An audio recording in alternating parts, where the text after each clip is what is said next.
crush. Got some napkins, I'm sure I'll be needing them. Before I get started, a big shout out to Rachel Worrell. Okay, Rachel Worrell, big shout out to you. Thank you for all your support. And I'm going to give a shout out to Zane. Zane has never asked for a shout out, but because Zane is such an awesome supporter with kind words, a big shout out to Zane. And a big shout out to all of you out there in the land of awesome, okay? A big shout out to all of you. So, there it is. Okay.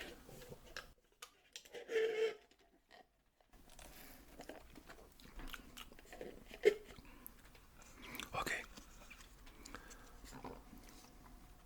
1889. Silver dollar, it's a Morgan silver dollar, 1889. Beautiful coin. I haven't held this in my hand in 20 years because I've had it in this envelope for the last 20 years. But I acquired this in 1977. And this was the coin that got me started on coin collecting. Now I'm going to be doing a lot of videos on coin collecting. Not one after the other. They'll be about every 6 weeks, every 2 months. I don't want everyone to say, oh no, not another coin collecting video. But this will be an epic story on how I got started on my coin collection. And then from here on in, I'll actually be showing you my coins. I don't have a lot, but it's kind of interesting anyway. So I'm going to open this chicken here.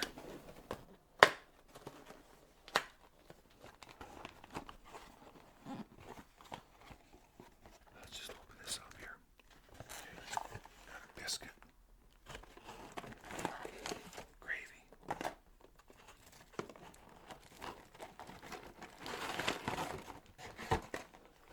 I got 3 pieces.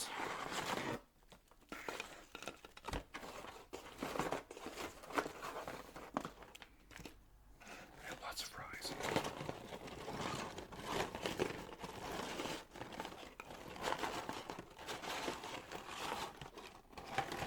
Wow, that's a lot of fries. You guys give you way too many fries. Way too many. I don't think I need all these fries.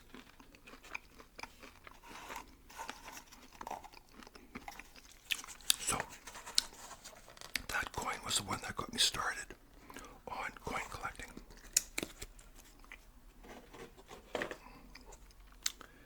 So,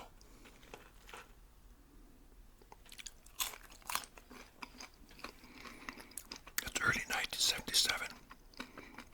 I'm 19 years old. My friend Brett is about 3 years older than me. He was born in 54, I was born in 57.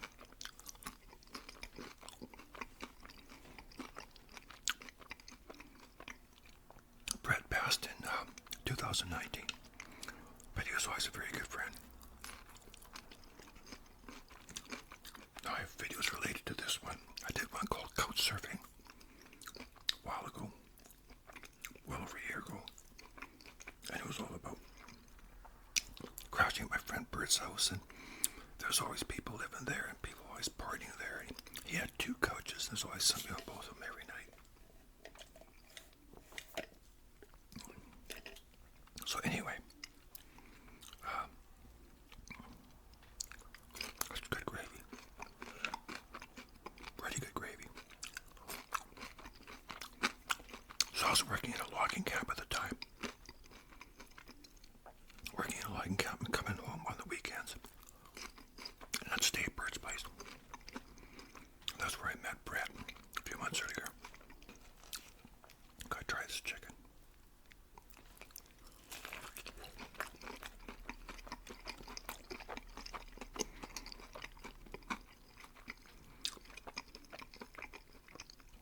So Brett and I became fast friends.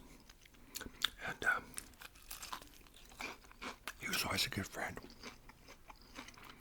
At that time, he was driving a taxi cab. He made a good solid living doing that. Never turned down a shift, did a lot of overtime shifts. And he was a hard-working guy. I asked him once, how do you know where to go, where to drive people? He said, if you don't know the city, grab a map, find the shortest route, and just go. Okay, this is before GPS.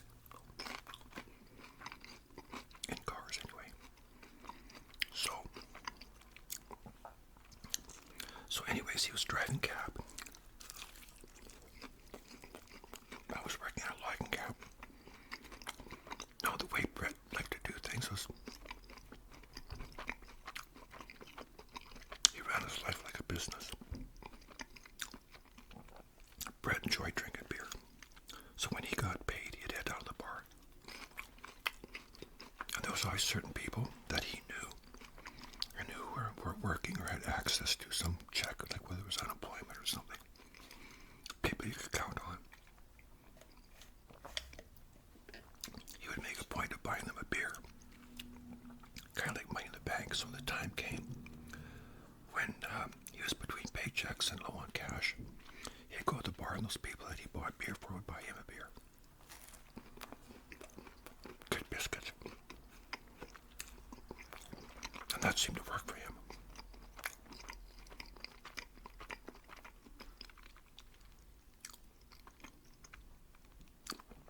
Another thing he would do is when he got his paycheck, he'd always offer to lend you money, 10 or 20.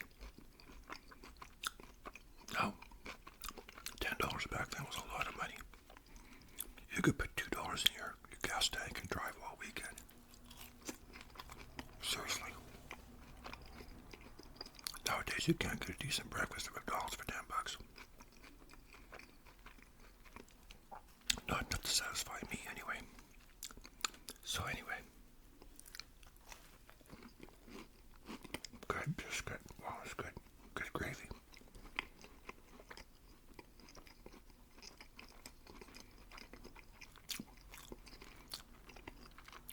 So he always offered to lend people money when payday came around. You owed him money, and he'd be collecting. But more importantly, if he needed money, he could come to you. Because he'd always say, well, I always lent you money in the past, and blah, blah, blah. And that's true, he would, you know. So that's kind of how he did things. And it seemed to work for him.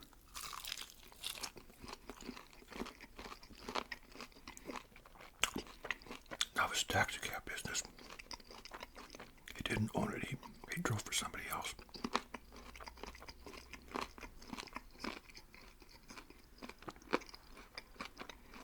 But because of the nature of his work, he would meet a lot of people. And he would sometimes be involved in kind of black market dealings, you know. Remember one time he got a couple of bottles of overproof rum. That's a video all in itself. That's the most drunk and sick I've ever been in my whole life.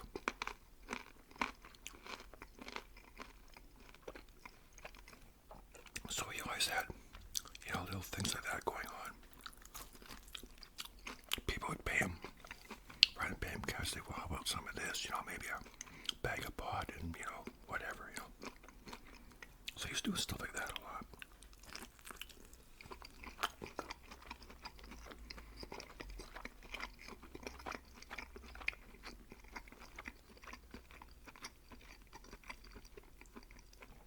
So this one day, this one night,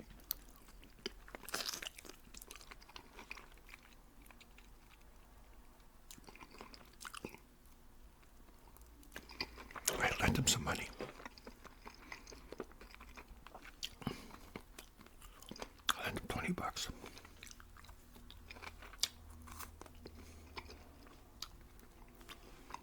No problem, he was always good for it. But he ran into some kind of a situation where he came up a little bit short. I said, can I just pay you 10 now and 10 later? I said, okay, whatever works for you. I said, but you know what? I can give you $10 now. I got this coin. I said, I'll give you this coin. I thought, a coin? Come on, dude. So he whips out this Morgan silver dollar. I'd never heard of a Morgan silver dollar. Knew nothing about him. So he gives it to me. The first thing I noticed was the size of it. The weight. It really felt like something. And he said, look at the date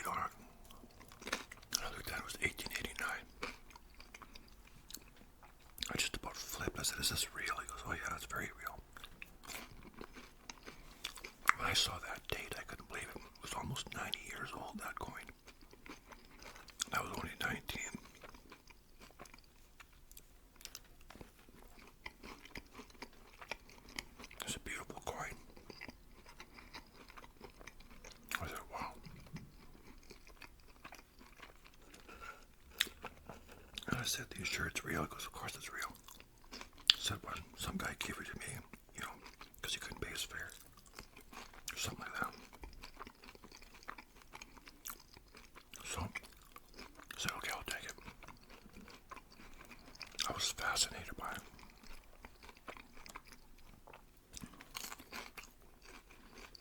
Showed it to a lot of people. Very proud of it.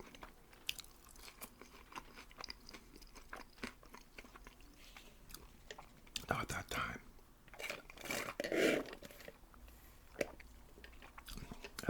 I was leading a very nomadic lifestyle. You know, living in a logging cabin, coming on the weekends and traveling around. And,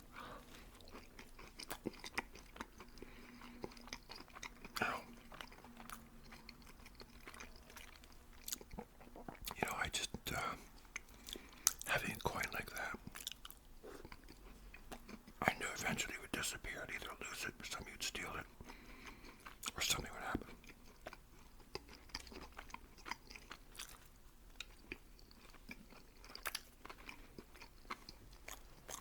So I gave it to my mother to hold on to. She held on to that coin for years. Now this is 1977. Even though that coin was what piqued my interest in coin collecting, I would never really start collecting coins for another 25 years. Now my parents were not so much coin collectors as they were coin savers. And what I mean is, a lot of times, you may notice this yourself. I know a lot of us don't use cash that much. We have, phone apps and, debit and everything. You don't actually have any coins coming through your fingers.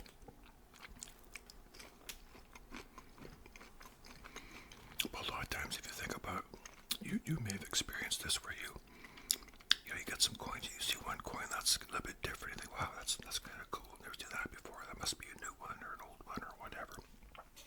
And you save it. You stick it in a little dish on top of your dresser or your nightstand or whatever. Or your top drawer or whatever. And you just kind of save that coin. You're not really collecting them, you're just kind of saving the odd one that looks kind of cool for whatever reason. My parents are very much like that. Very crunchy chicken, by the way, real crunchy. Much good.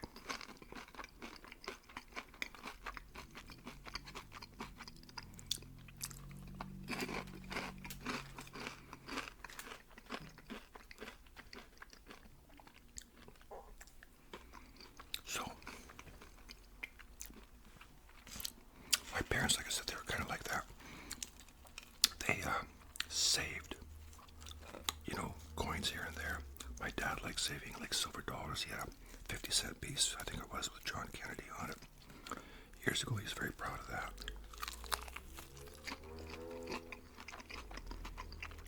So, they would save, like different types of coins here and there. They didn't have a large collection, but just a few that piqued their interest.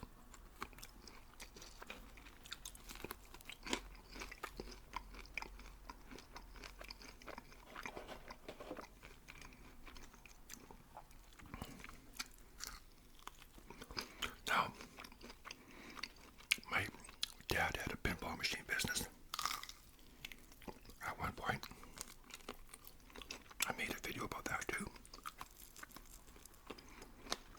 I'll try to remember to post these links to these videos in my description box. If I forget, please remind me, okay? Thank you.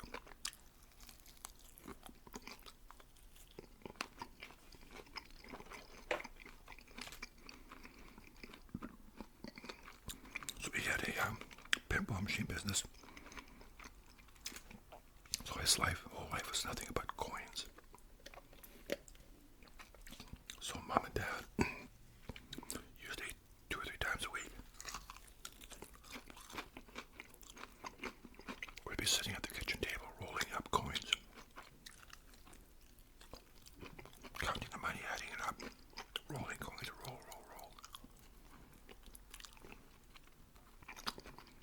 their livelihood.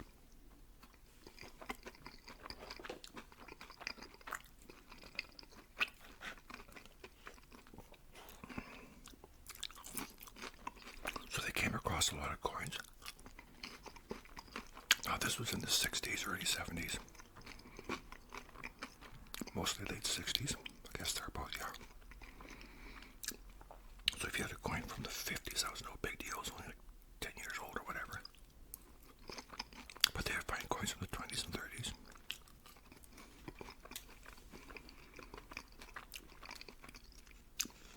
So they kept a lot of the old coins and stuff like that. Or the centennial coins.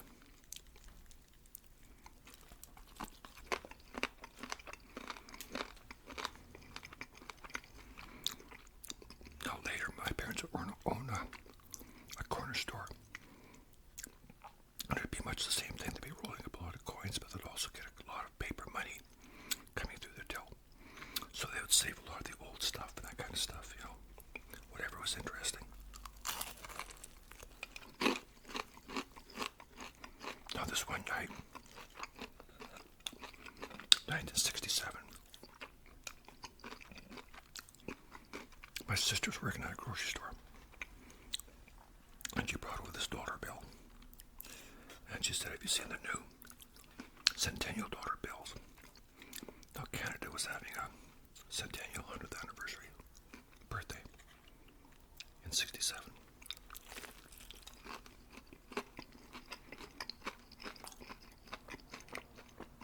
And they said no. And my sister pulled out this dollar bill. My parents flipped because the dollar bill had looked the same for years. Suddenly it was so different. And the Royal Canadian Mint had minted a bunch of new coins for that year with pictures of animals on them, that kind of stuff. Really nice.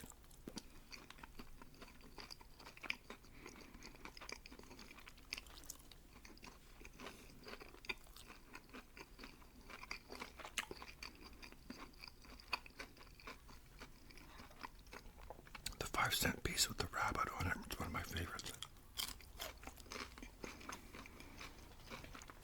So my parents would save stuff like that. So they accumulated a lot of coins, but they weren't really collectors in the sense that they were collecting certain dates or certain grades of coins or just whatever. My dad liked silver dollars, then after 1968, there was not a lot of silver in the Canadian coins. So all the silver dollars were actually just like, you know, nickel or whatever they used, right? It wasn't silver. If there was, it was just traces of it. But he'd go to the bank and they'd give him all these silver dollars. He really thought he had something.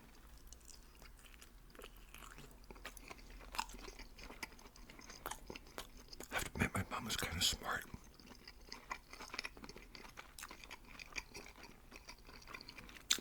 She goes to the bank.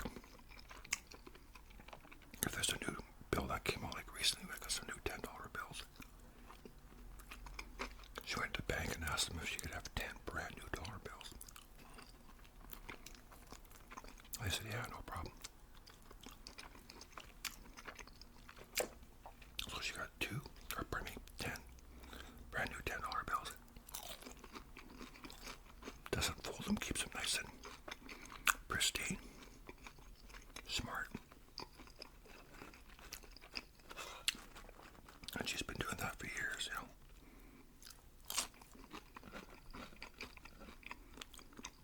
I've done that a few times myself. Gotten rolls of coins and stuff and asked if they have any brand new bills.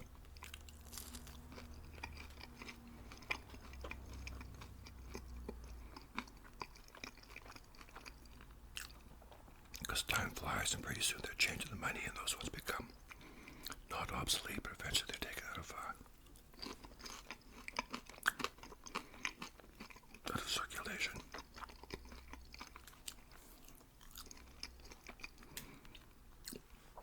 They become collector's items.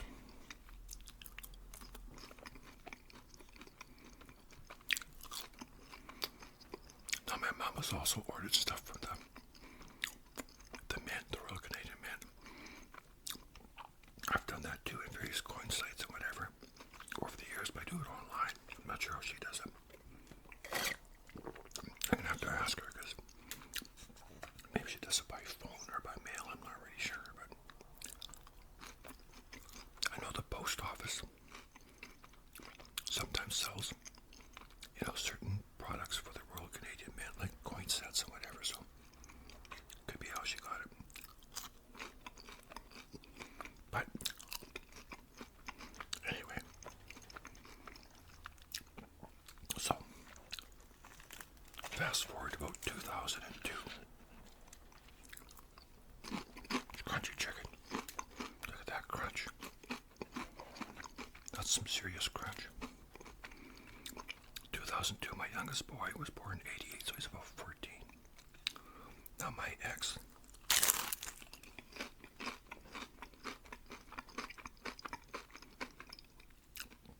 she's retired now, but she was working at the landfill at that time. The dump.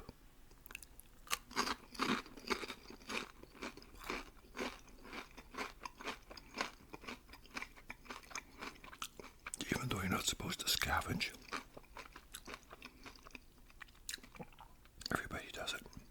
All the employees do it. They're partners in crime. Nobody, rats anybody out. People do it all the time. They see something awesome, they take it.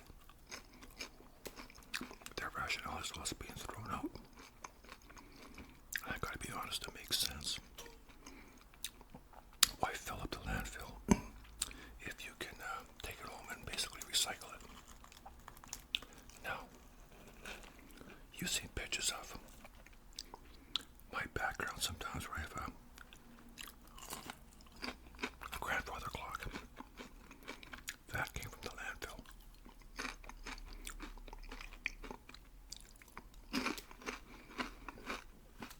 They got turfed out by a major department store. Packed in styrofoam in boxes. There was nothing wrong with it. It was perfect. But a little bit of wood on the back was splintered. That's the only thing I could find wrong with it. I just glued it down, put some tape on it, held it there for a day or two, and took the tape off. You never know. Things work perfectly. It's battery operated, but works great. Oh my gosh, look at that skin. Oh, wow. So anyways, this one day, my son is going to work with his mom at the dump to get some work experience. Never got paid for it, but that wasn't the point. So he's working there. And somebody brings in a load of all this furniture that was in a house fire. And they start dumping in the wood bin. And the wood bin's getting kind of full, so they had to come and have somebody do a bin dump. In the meantime, it's all piling up beside it. The driver takes off. So my son and my ex are standing there looking at this stuff. And they open up one of the drawers. There's all, like this dresser is all burnt and charred.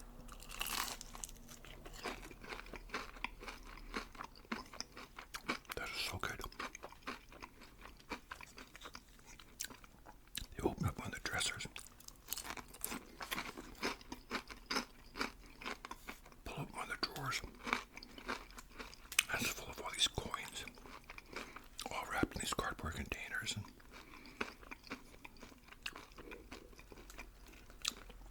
all full of soot and ash and charred and burnt and everything else. So they just started loading up, right?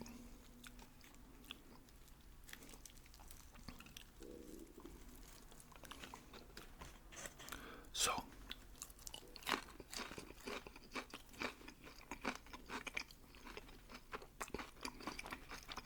they bring all these coins on, the little swag of them, right?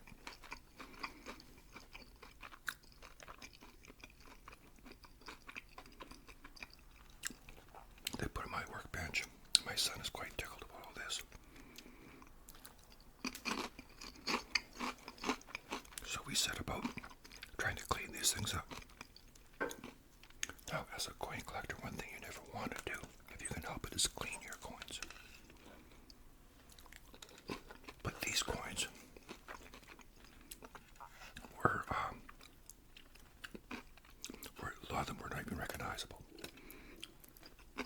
ones with soot, you kind of just wipe them off.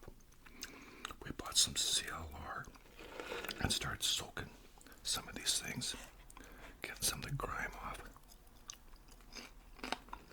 But the real problem arose with some of the coins, a lot of them.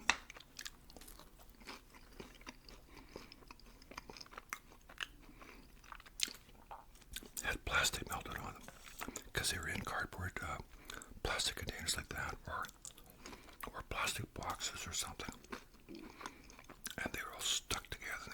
There's gunk all melted on, all burned and charred. So we dealt with the easy ones first, using a toothbrush and CLR, and painstakingly started cleaning these things up. And we discovered a lot of these coins are from the 1800s, very old, very, very worn.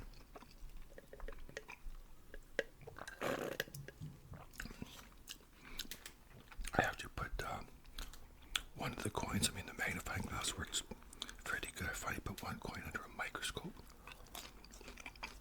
because the date was worn so bad. I was able to accurately get the date. So I got the date 18 something. I got it in one of my books. But there's a lot of coins like that. So like I said, the real issue arose with the plastic being melted on. How to get that off. So one night I'm lying in bed and I'm thinking, how do I get that plastic off? And it dawned on me it was melted on. I could melt it off. So the next day,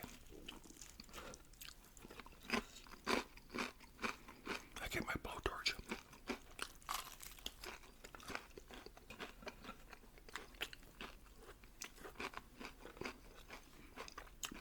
And I go to work, melting this plastic off. Just very gently hold it there and let it drip off and bring all, sort of hold it back, put it on there. Very gently. It was time consuming, but it worked very, very well. In no time at all, the plastic had come right off.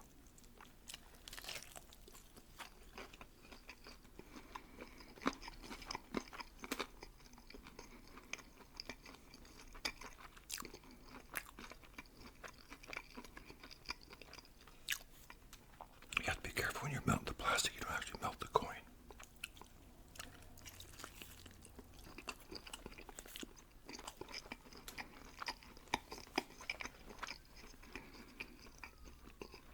But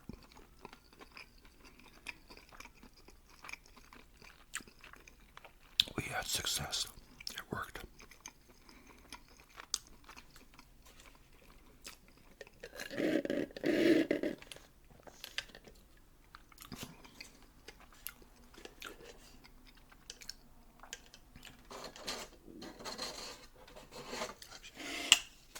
Put that there.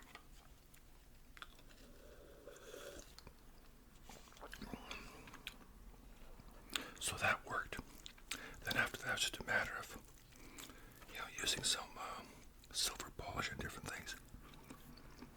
Because these things are in bad shape. Like I say, you don't want to clean coins, because a lot of times when you clean a coin, it diminishes the value. And if you're using something abrasive, you can damage the coin.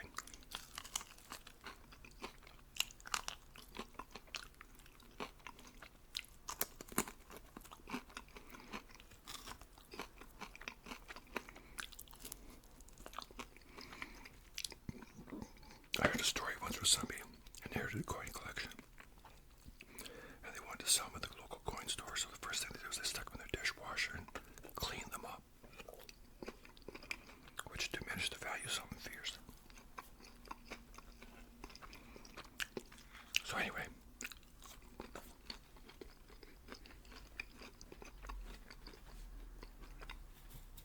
that you mustache today. So we got all the coins.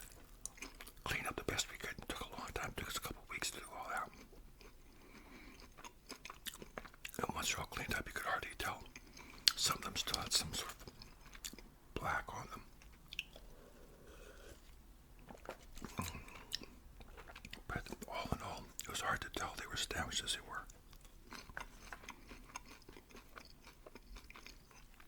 So, as far as I was concerned, those are Colin's coins, my son. Those are his coins. But during the process of cleaning them up, I kind of became hooked on coin collecting. I started researching all the dates and everything to find out how much these were worth and blah, blah, blah. Because something about coins with an old date was quite fascinating. Like my Morgan silver dollar. How many people have held that in their hand? You know, who knows who held it? How many people, you know?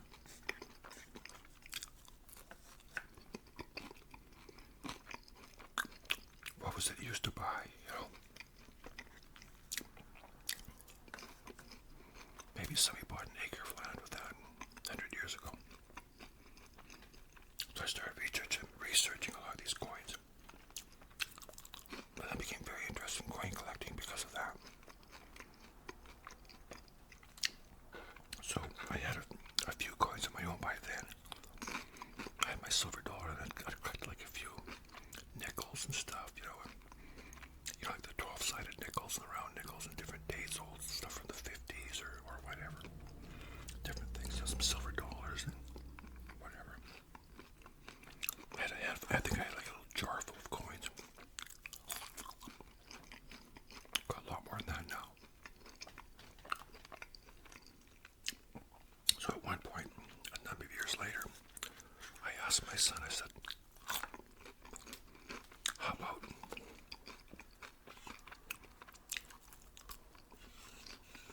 would you be interested in selling those coins? I said, well, I consider them yours. You found them, I helped clean them up because it was fun, something we did together. But I'd like to buy them off you. So I added up what they'd be worth, face value. Then I knew there's some silver content in a lot of those coins because they were pre-1968 and older. A lot of them were very old, you know, 1800s. But I checked a lot of the dates online. I couldn't find anything that was extremely rare or valuable.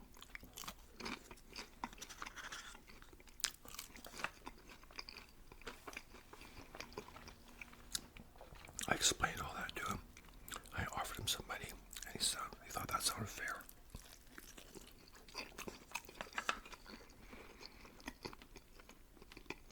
I told him, I said, when I die, you get a third of my whole collection anyway. It was a win situation for him, because he didn't buy the coins, he found them. Or found them.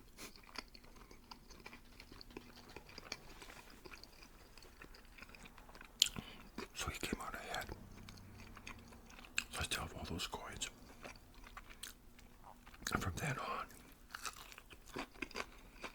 I became very enthusiastic about collecting coins. I can't say I have anything of real value. But you know, a coin is whatever you put on it for value, you know, or whatever it's worth to somebody else. You can have a coin that's worth $10,000. But to who? Most people balk at that. But a collector who really wants that particular coin because of the date or the rarity or whatever will probably pay that. But it's a niche market. Reminds me of that show, Throw Mama from the Train, with Danny DeVito and Billy Crystal, I think it was. Remember that show, Throw Mama from the Train? And Danny DeVito is showing Billy Crystal's coin collection. And he's got a few, I think it was like quarters and nickels or whatever. And he's saying, you know, this coin here is the one that my dad and I went to the ball game with. And, this, you know, they really meant nothing to anybody else except to him. And that was his coin collection because each coin reminded him of a good experience he had in life, which I thought was pretty cool.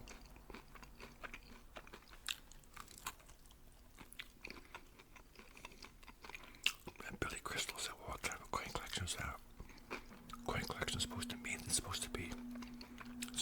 something, you know, it's supposed to be valuable. And the gist was they meant something to him and they were valuable to him. To Danny DeVito. Because it was all personal, sentimental.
Backed it up, you think it was going to escape.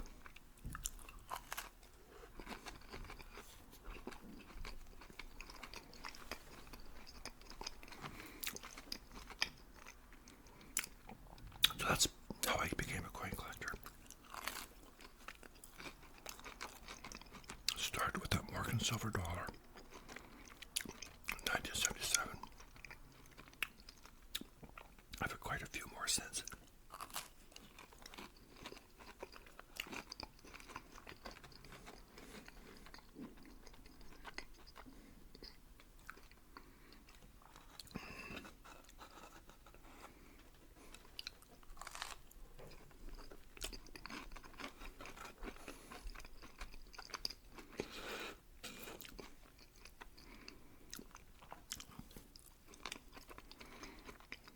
But it's a very good hobby. I enjoy it.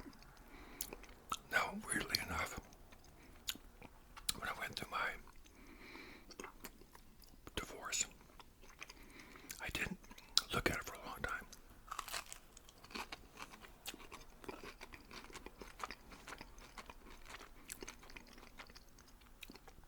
And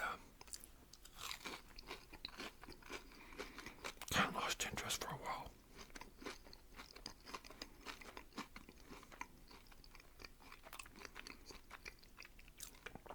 But fortunately, that interest returned a little while ago.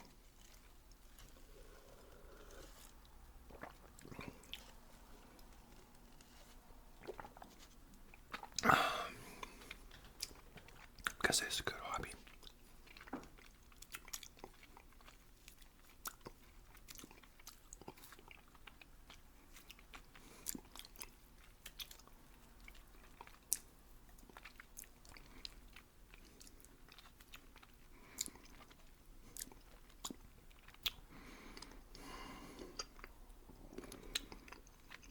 It's one of those few hobbies where you can walk into a coin store, walk in with money, spend it, and still walk out with money.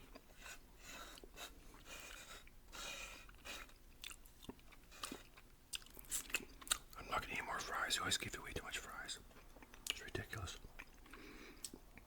Well, that was good. So that was my story on how I became a coin collector. So like I said, from here on in, I'll be showing you my coins. I'll probably start off showing you my pennies and copper, and then go from there to nickels. I have a lot of coins from the United States. I have some from different countries. I got a beautiful coin set. I got some coin sets. I'll show all my coin sets. I'll do a video just on coin sets.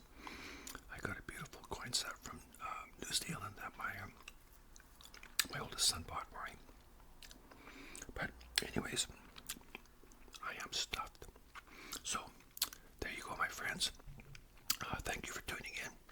Always a pleasure to have you tune in. So you look after yourselves. Stay amazing out there in the land of awesome. Okay? And until next time, you look after yourselves, look after each other, okay? Bye now. Here. Have a French fry.